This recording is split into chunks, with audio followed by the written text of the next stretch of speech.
Bom dia! Vamos começar mais um milagre da manhã.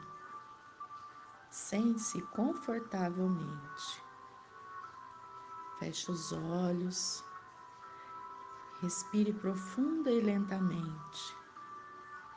Inspire pelo nariz e expire pela boca. Faça sua barriga expandir enquanto inspira. Inspire pelo nariz lentamente, contando até 3. Segure o ar, contando até 3. 2, 3. Solte o ar lentamente pela boca, contando até 3. 2, 3. Sinta seus pensamentos e suas emoções se acomodando enquanto se concentra na respiração. Inspire pelo nariz lentamente. 2, 3. Segure o ar. 2, 3. Solte o ar lentamente pela boca. 2, 3. Esteja ciente de que, quando tenta acalmar a sua mente, pensamentos ainda virão. Apenas os reconheça e deixe-os ir embora. Inspire pelo nariz lentamente. 2, 3. Segure o ar. 2, 3. Solte o ar lentamente pela boca. 2, 3. Vá aos poucos, sem esforço, deixando os pensamentos para trás. Mergulhe em si mesmo, no aqui e agora. Esse é o instante para estar plenamente presente neste momento. Continue a seguir sua respiração. Imagine estar inspirando energia positiva, amorosa, tranquila e expirando todas as suas preocupações e estresse. Desfrute o silêncio, desfrute o momento, apenas respire. Inspire paz, segure o ar. 2, 3. Expire tristeza. Inspire amor. Segure o ar. 2, 3. Expire mágoa. Inspire saúde. Segure o ar. 2, 3. Expire doença. Inspire confiança. Segure o ar. 2, 3. Expire insegurança. Inspire fé. Segure o ar. 2, 3. Expire raiva. Inspire alegria. Segure o ar. 2, 3. Expire depressão. Continue respirando lentamente.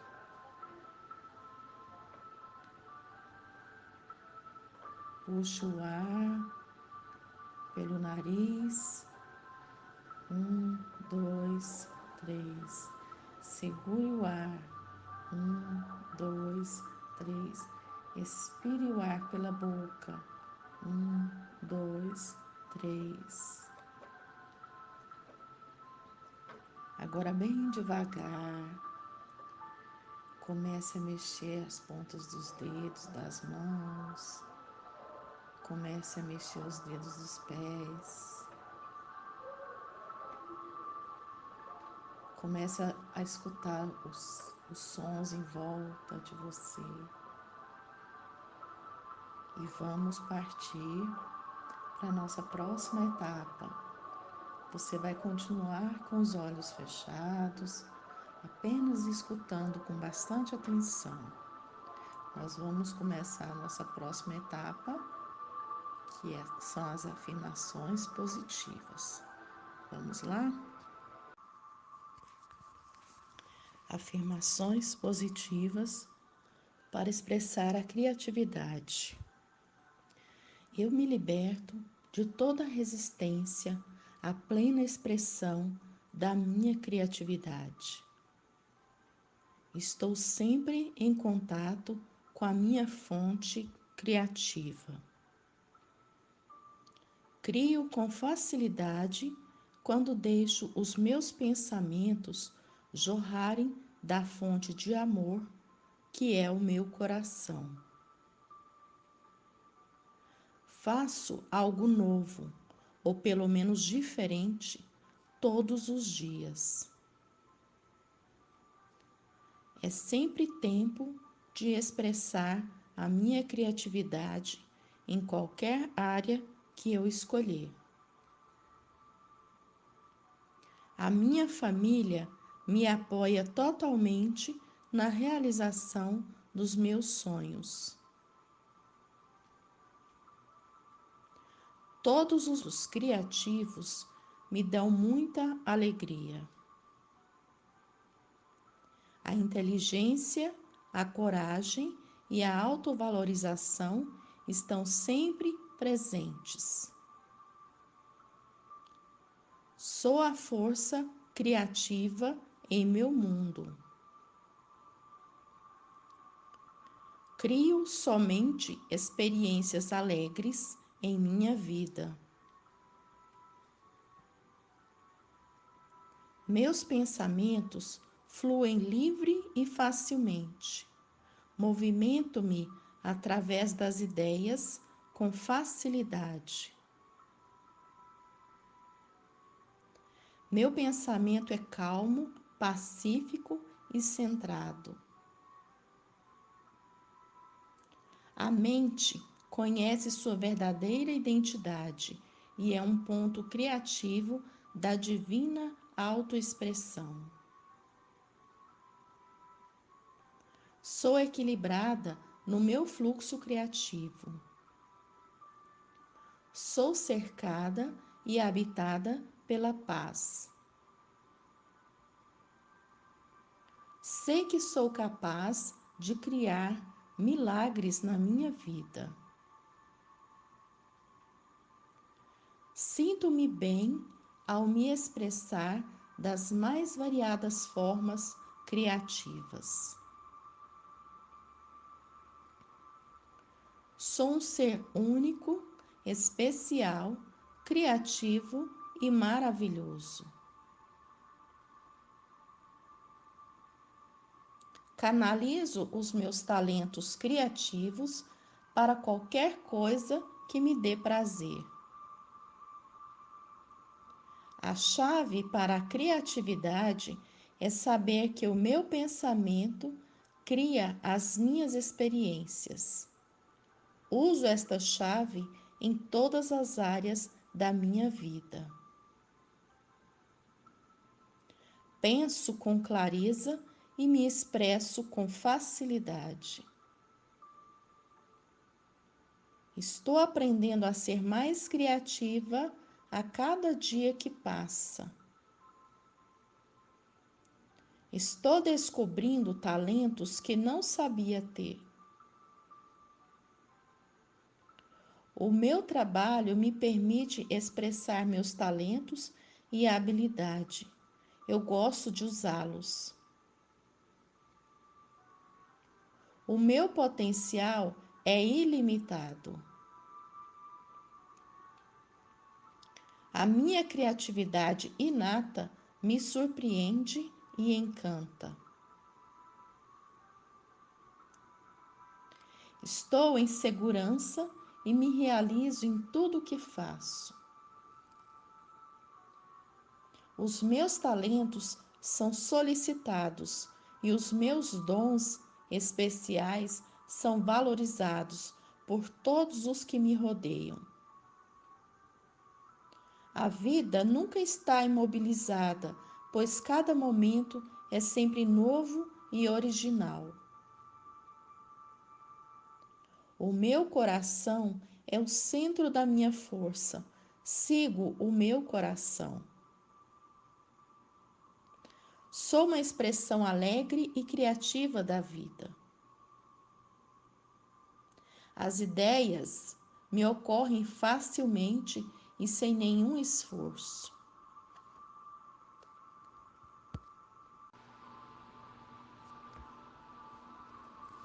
Para visualizar, continue com os olhos fechados. Imagine exatamente aquilo que você deseja realizar. Veja, sinta, ouça, toque, saboreie e cheire cada detalhe da sua visão. Veja a si mesmo atingindo seus resultados. Imagine a reação da sua família, amigos e das pessoas à sua volta. Não se esqueça da sua expressão de felicidade e vitória. São 5 minutos. Vamos lá?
Agora é o nosso momento de leitura. Vamos lá? A fascinante construção do eu. Primeiro, estimular o debate de ideias e aplaudir as opiniões e a expressão do pensamento de cada aluno. A participação é tão ou mais importante do que o acerto das respostas. Segundo, interromper por 5 a 10 minutos a aula curricular uma vez por semana e contar um capítulo da história existencial dos professores. Falar das dificuldades, perdas e aventuras que viveram antes de serem mestres de uma área. Os professores devem ser mestres da vida. Contar as histórias dos pensadores durante sua produção de conhecimento, sua paixão pela ciência, rejeições e ousadias. Quarto, estimular os alunos a contarem suas histórias, pelo menos aquilo que for possível. As 3 técnicas acima contribuem para construir uma plataforma de janelas light na MUC, que estimula a produção do pensamento antidialético, que promove o processo de formação do eu e alicerça o desenvolvimento da sociabilidade e da resiliência, que é a capacidade de administrar perdas e frustrações. Todo esse processo melhora indiretamente o rendimento intelectual dos alunos. Quinto, transmitir o conhecimento, pelo menos em alguns momentos, de maneira lúdica e colocar música ambiente em volume baixo na sala de aula para diminuir os níveis de ansiedade e estimular o prazer de aprender. O conhecimento assimilado com tempero antidialético emocional é arquivado de maneira privilegiada. Ensinar usando metáforas, imagens, ambientes, paralelismos. Sétimo, estimular o eu dos alunos a proteger a emoção, ensiná-los a se doar sem esperar excessivamente o retorno e a entender que por trás de uma pessoa que fere há alguém ferido. Oitavo, estimular o eu deles a gerenciar seus pensamentos, ensiná-los a pensar antes de reagir e a expor e não impor as suas ideias. Nono, incentivá-los a olhar os fenômenos físicos, psíquicos e sociais por múltiplos ângulos, para ultrapassarem os limites do raciocínio unifocal e desenvolverem um raciocínio complexo multifocal. Décimo, estimulá-los a pensar como espécie, através do exercício de se colocar no lugar dos outros. É uma fonte excelente de pensamentos antidialéticos que financia os alicerces mais notáveis do raciocínio complexo, multifocal, indutivo, abstrato. Essas técnicas, se exercitadas sistematicamente, revolucionam o microcosmos da sala de aula, abrem o leque da inteligência dos alunos e estimulam o processo de formação de intelectos brilhantes. Os educadores têm o futuro da humanidade em suas mãos, as crianças e os jovens. Têm a possibilidade de lavrar o solo de suas mentes através de uma educação dialética, antidialética profunda, para que eles desenvolvam um eu capaz de gerenciar a ansiedade, filtrar o estresse e ser altruísta, para não adoecerem e serem tratados pelos psiquiatras, psicólogos, para não cometerem crimes e serem denunciados pelos promotores, para não amarem guerras e serem arregimentados pelos generais. Como psiquiatra e pesquisador da mente humana, considero os professores tão fundamentais que me curvo diante deles.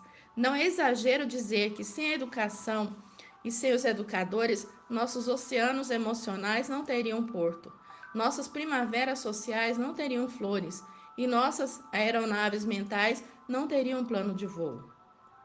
A educação familiar é igualmente fundamental no processo de formação de mestres saudáveis, mas estou particularmente preocupado que nessa sociedade altamente ansiosa e consumista, a grande maioria dos pais não esteja conseguindo transferir seu capital intelectual e emocional para seus filhos. Transferir esse capital é transferir experiências existenciais básicas para a próxima geração. É transferir janelas light poderosas no psiquismo dos filhos que contêm ousadia, superação, garra, resiliência, autonomia, para que desenvolvam um eu saudável e inteligente, capaz de sair da esfera de proteção de seus pais e construir sua própria história. Para realizar essa transferência, os pais deveriam mudar sua agenda dialética, deixar de ser apenas um manual de regras de comportamento e se transformar num manual de vida, de educação antidialética.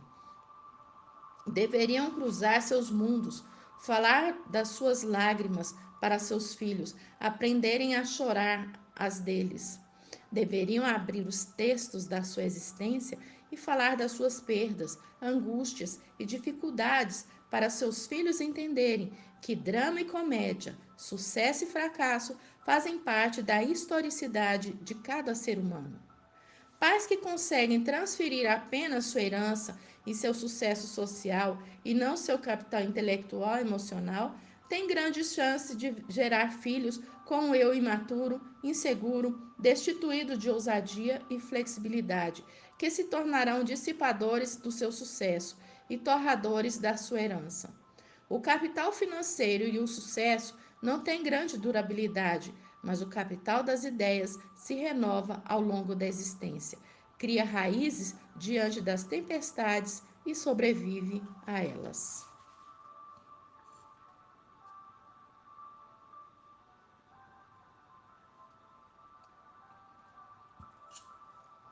Capítulo 7. A natureza virtual dos pensamentos. A sofisticadíssima natureza da consciência. Estudamos as classes básicas do raciocínio e os tipos ou formas dos pensamentos.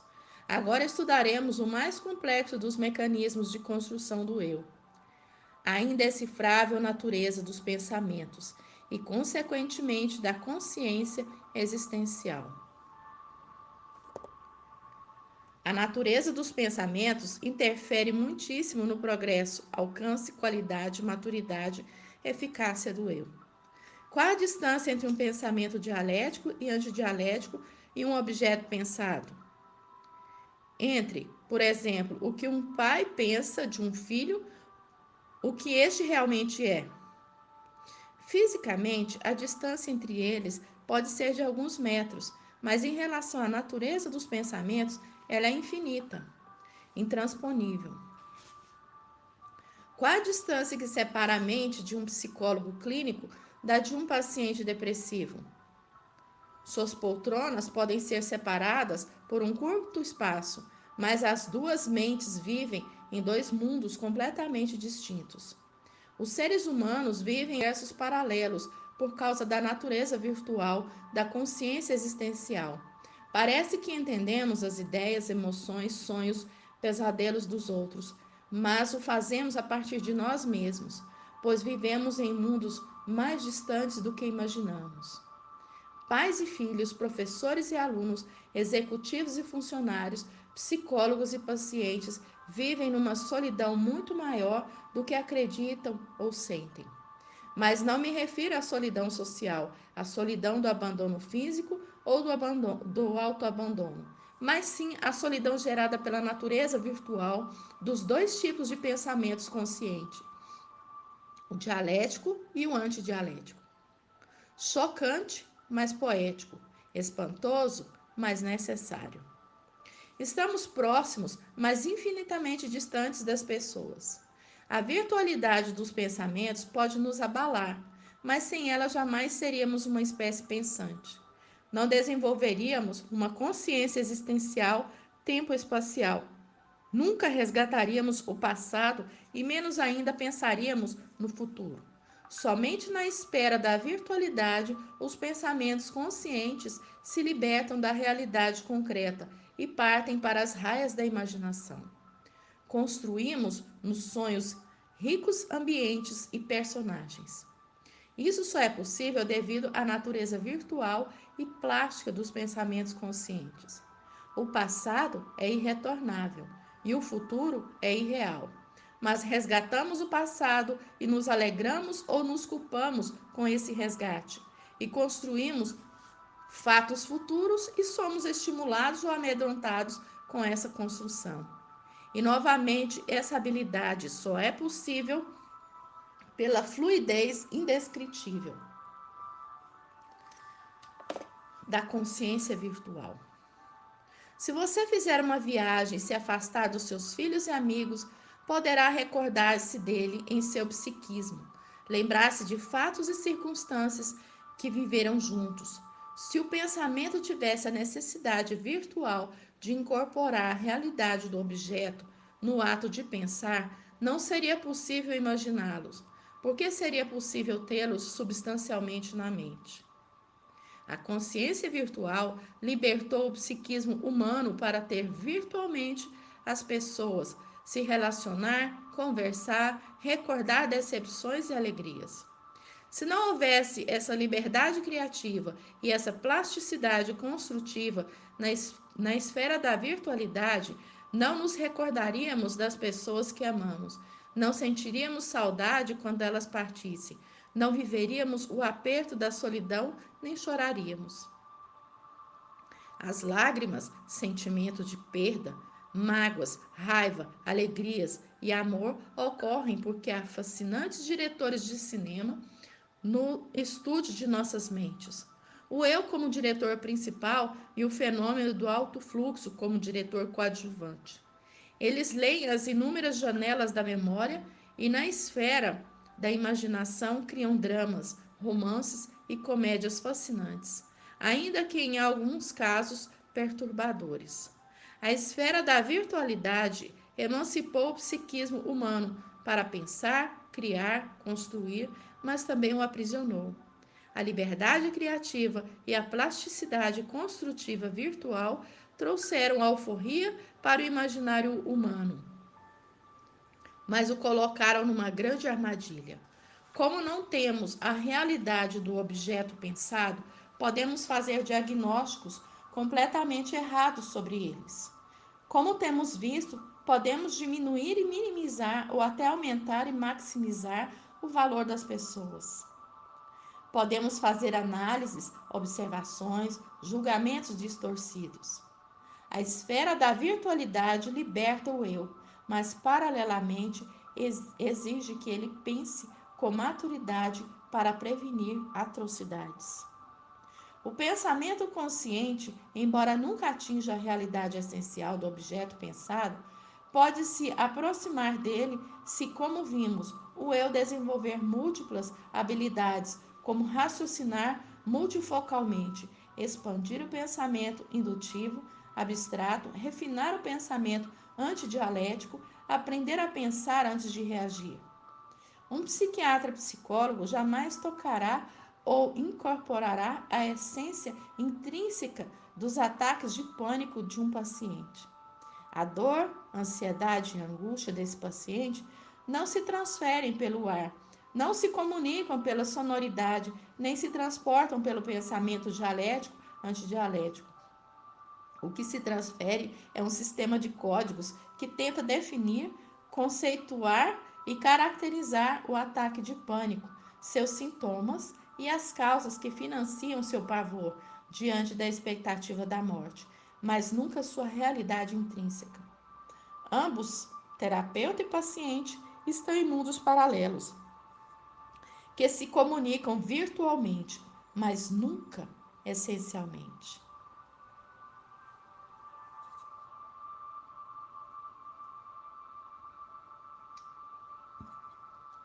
Emboscadas da natureza dos pensamentos.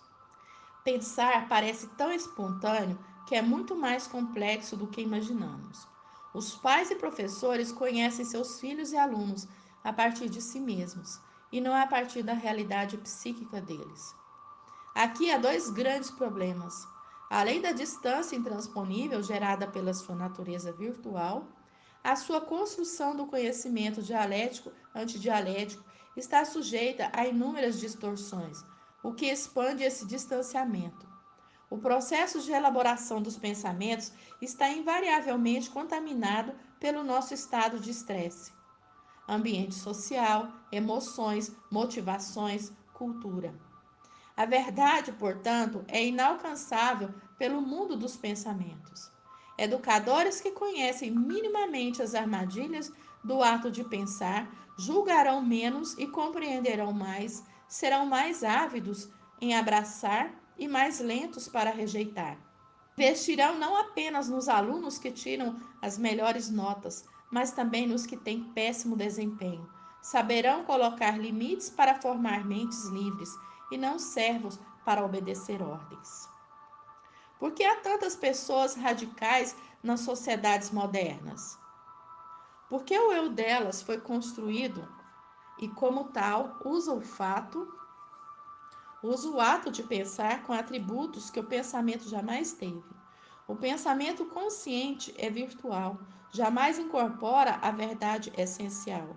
Mas as pessoas extremistas, fundamentalistas, preconceituosas, dão um status real ao pensamento virtual para excluir e ferir os outros. Essa é uma das maiores emboscadas em que o Homo sapiens cai ao longo do processo de formação da sua personalidade. Da próxima vez que virmos alguém fazendo julgamentos severos, excluindo pessoas, expressando intensa teimosia, não abrindo mão em hipótese alguma do que pensa, mesmo diante das evidências, do contrário, temos de ver neles defeitos graves na formação e no exercício dos papéis vitais do eu. O eu desconhece a natureza e os limites dos pensamentos conscientes. Pode utilizá-los como um Deus. Nesse exato momento, há muitos neste belo planeta azul se matando, cometendo atos terroristas, discriminando povos e pessoas, devido à péssima formação do eu como gerente da construção de pensamentos. Entretanto, nenhum trauma, crise, perda, privação e, consequentemente, nenhuma zona de conflito justifica matar, ferir, destruir os outros. O eu, mesmo tendo tido um ambiente horrível na infância e na adolescência, tem habilidades básicas que poderiam e deveriam levá-lo a atuar como autor de sua história, se reciclar, se reconstruir, se reinventar. Mas ele nem sempre exerce essas habilidades. Há jovens que cresceram em ambientes agressivos e se tornaram generosos, e outros que cresceram em ambientes generosos e se tornaram agressivos. Esses paradoxos não se devem apenas à carga genética, ao ambiente educacional, ou as janelas que foram formadas na memória central e periférica, mas também à atuação do eu como gestor psíquico. Os computadores jamais experimentarão esses paradoxos, ainda que desenvolvam uma inteligência artificial notável. Por quê? Porque não têm e nunca terão um eu. Como aproximar os mundos psíquicos? Nada é tão inteligente como quando, em vez de apontar rápida e rispidamente a falha de alguém, procuramos ampliar a área de leitura da memória, expandir as dimensões do raciocínio e procurar entender quem falhou, como falhou, por que falhou, em que circunstância falhou, que emoções sentia no momento da falha, qual seu grau de consciência sobre as consequências de seus comportamentos. Nas relações sociais, deveríamos sair das raias do raciocínio simples, unifocal e caminharmos na pista da produção mais nobre do raciocínio complexo, multifocal. A virtualidade dos pensamentos exige uma maratona. Romances são destruídos pelo excesso de confiança do eu em julgar, apontar erros, excluir. Homens e mulheres não têm consciência de que pensar é um processo virtual e, por causa disso, usam seus pensamentos para invadir e controlar seu parceiro ou sua parceira. Relações entre pais e filhos são debilitadas porque grande parte das correções que os pais fazem é destituída de um raciocínio mais elevado. Um educador brilhante sabe que nunca atingirá a realidade essencial dos seus filhos e alunos, mas apesar dessa gritante limitação, poderá encantá-los com gestos, diálogos, sensibilidade, elogios. Poderá plantar janelas light duplo P que alicerçarão o eu dos seus educandos. Quem tem consciência da virtualidade dos pensamentos e seus processos construtivos é muito mais cuidadoso em julgar e não apenas isso, é mais habilidoso em se proteger. Sabe que entre nós e os outros existe uma barreira invisível, virtual, que o eu desconhece e, por desconhecê-la, não a utiliza. Nenhuma ofensa, decepção, traição, provocação pode nos atingir, a não ser que permitamos. Os mundos psíquicos não se comunicam essencialmente. E essa permissão advém de uma interpretação ingênua que incorpora a realidade a partir da virtualidade. Se me sinto ferido, chateado, angustiado pelo comportamento do outro, não foi o outro que invadiu a minha emoção, pois ele emitiu pensamentos virtuais através de suas palavras e gestos, que não têm esse poder. Fui eu mesmo que construí minha mazela emocional. A raiva, o ódio, o ciúme, a inveja não se transportam essencialmente pelos códigos linguísticos e visuais. Precisam da cumplicidade do processo de interpretação do hospedeiro para se alinhar. Se alguém o ofender muitíssimo numa língua que você desconhece, não ficará perturbado, e não a não ser pelos gestos e pela tonalidade da voz. O eu, que desconhece a barreira de proteção virtual, paga caríssimo pelas frustrações causadas pelos outros. Algumas pessoas, nesse exato momento, estão querendo matar seu ofensor ou morrer porque foram humilhadas, sem saber que toda a dor que estão sentindo foi criada por elas mesmas.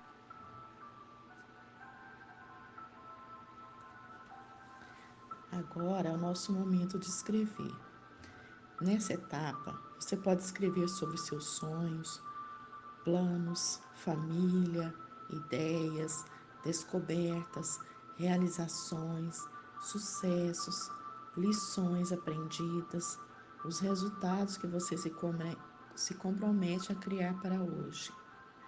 Você pode escrever também o que você aprendeu ontem, o que você vai fazer hoje, para quando chegar no final do dia, você ler e para saber se você realmente cumpriu o que você se propôs. São mais 5 minutinhos. Vamos lá?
Muito bem, agora nós vamos para a nossa próxima etapa.